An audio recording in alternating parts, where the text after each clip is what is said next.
All right, guys, we didn't even tell Scott we were filming a video. We just fired the camera right up. Okay. Scott's ready to put his sweat into this build. Blood, sweat, and tears in every build. Getting the sweat right out of the gate. Right out the gate. Scott, what do we have in front of us here? We have a block that's broken, that's been fixed. We have an LSR block. We're going to take an Ohio crankshaft, some good rods, some good pistons, and we're going to try to run 380s with it. Why did you say Ohio crankshaft and not a good crankshaft? You said good rods and good pistons, but you didn't say good crankshaft. Not that it's bad. We have never tried an Ohio crankshaft at this horsepower level. I'm not saying it won't do it. We'll let you know after. We've never tried it. We might say after. Might say good crankshaft, good rods, good pistons. Might say after, go, that thing's badass. So we have the same pistons and the same rods, actually used rods, and my spare set of pistons out of the Black Sheep motor. This is the first ever Black Sheep engine that was damaged. You could see the damage. Welding repair here, welding repair here. Big hole over here. Big hole over there. New sleeve there, new sleeve there. Kevin and TCAM Performance and the guys up at TCAM did an absolutely amazing job reviving this block. All of the parts and everything were supplied by TCAM Performance, including the cylinder heads. So big shout out to TCAM Performance. Kevin and the guys do a great job. Myself and Scott mainly is going to assemble this thing and this is getting the say a prayer assembly, huh? We're actually going to look at this thing like, okay, we know what we're going to do with it. So it's going to be fit up nice and loose. Mm-hmm. We're going to run some really thick oil in it. Yep. And we're going to turn the hell out of it. Yeah, that is the plan.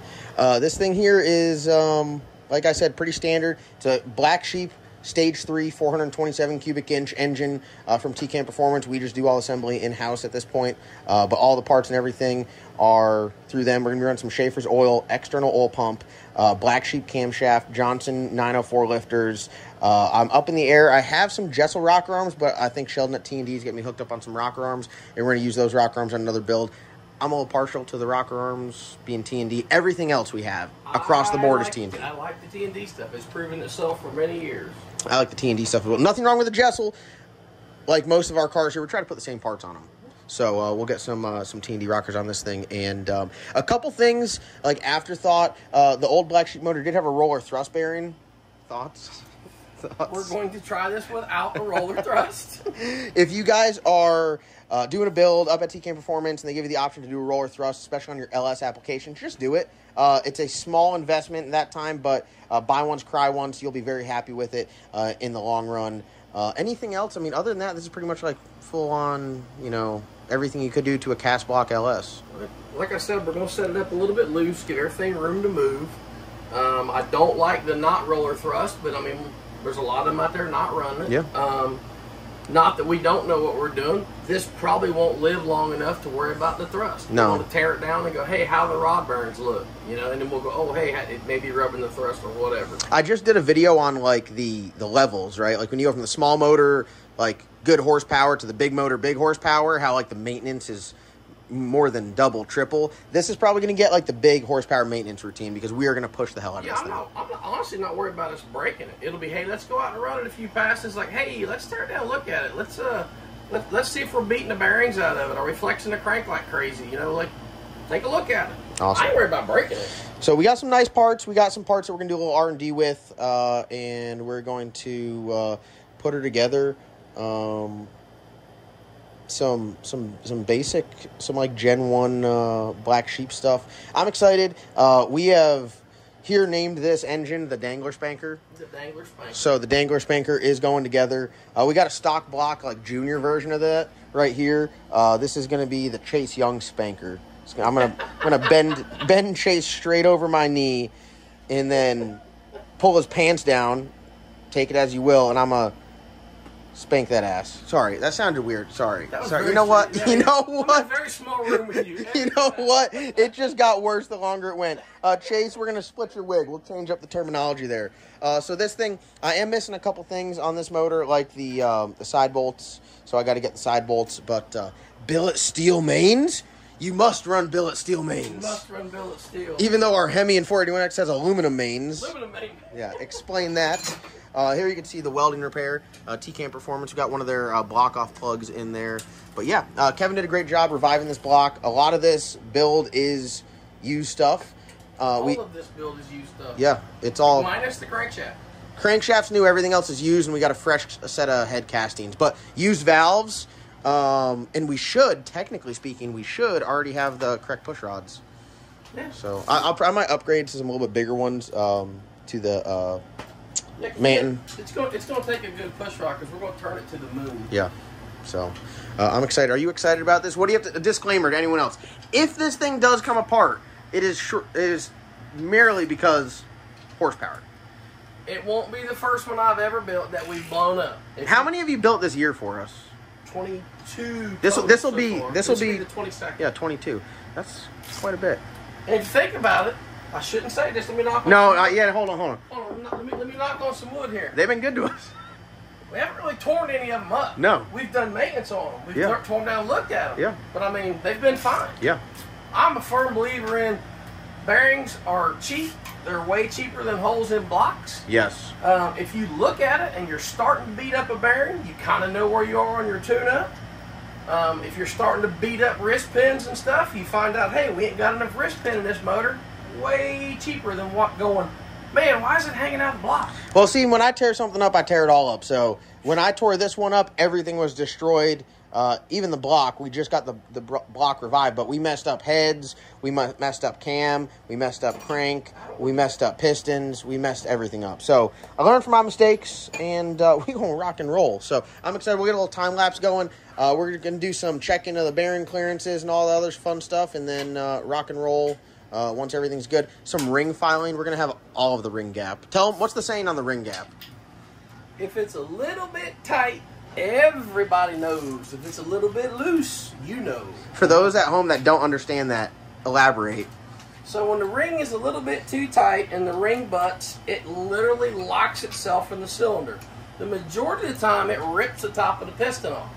So as your engine's coming apart and you see the top of the piston just kind of stuck in the bore and the ring land all broke off of it, smart engine people go, ring gap a little tight. Everybody knows because your motor got a big hole in it. If it's a little bit loose, 99% of the time, you'll know. A little extra blow-by. It's got to be way loose for that.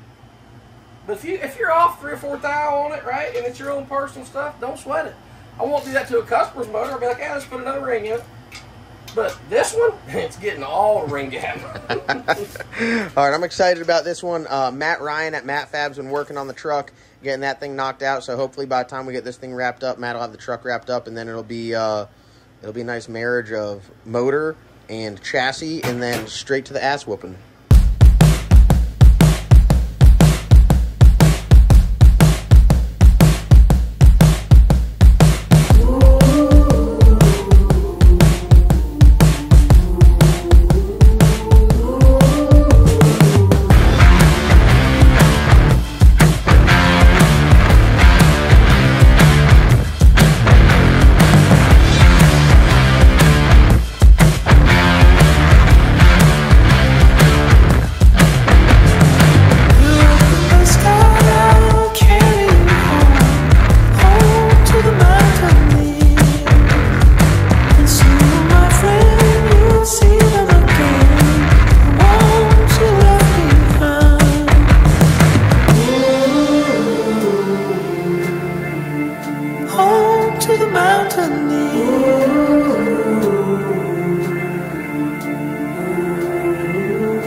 Here we have it, Scott.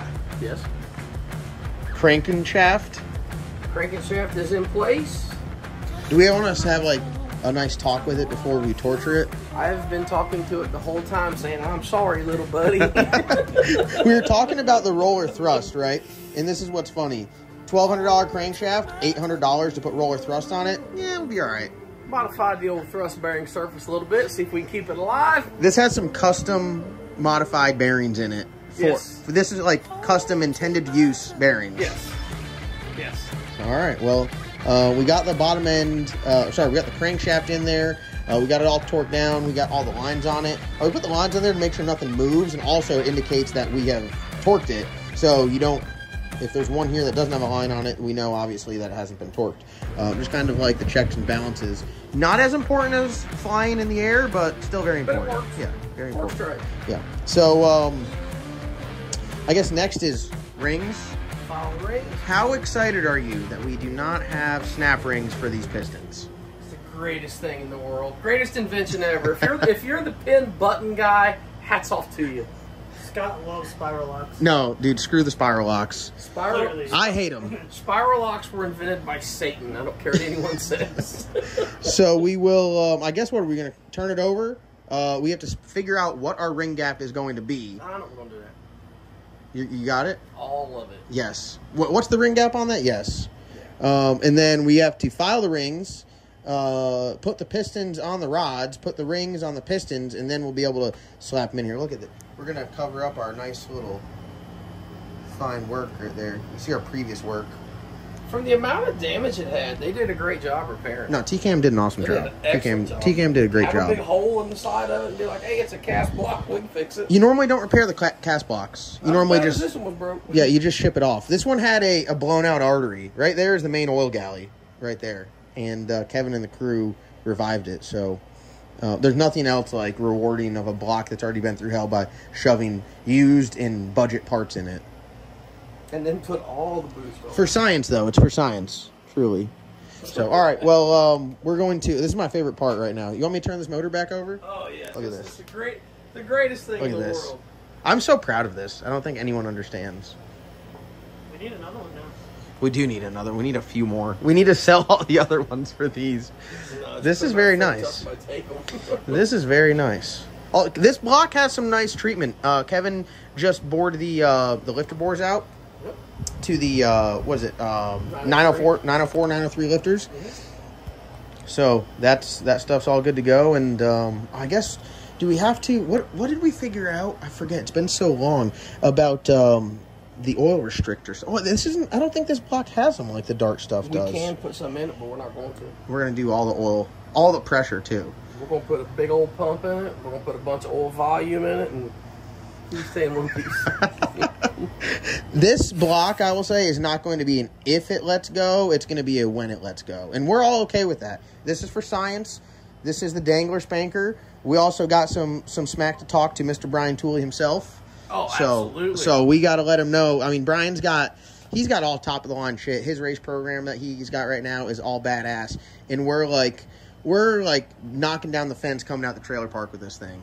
And understand, talking smack to Kenny, he built a hell of a car. That's just part of it. It's fun. Yeah. We hope him the best, and he keeps going even faster. The goal is that we just keep going back and forth until, like, absolutely. The fact that an LS, he had a billet block. I'm going to be beating my chest. That's cast block, going well into the threes. It's just impressive in itself. It is impressive. And it's good for the sport. That's what people don't understand. We do all of this, like, no disrespect. It's all out of fun, and it's all out of competition, and it's good for the sport, and this is what drives people to go faster. And don't anybody think that this block's junk. They just never intended this block to do what we're going to do with it. No, These they are didn't. Great blocks. Yeah, I think now if you were to call like Dart or any block manufacturer and say, hey, I'm going to make 3,000 horsepower. We're going to put 60 pound of boost on it. If it stays together, we're going to put more. They say billet. They say anything over 1,500 horsepower, they recommend billet. I just suck at listening, so here we are.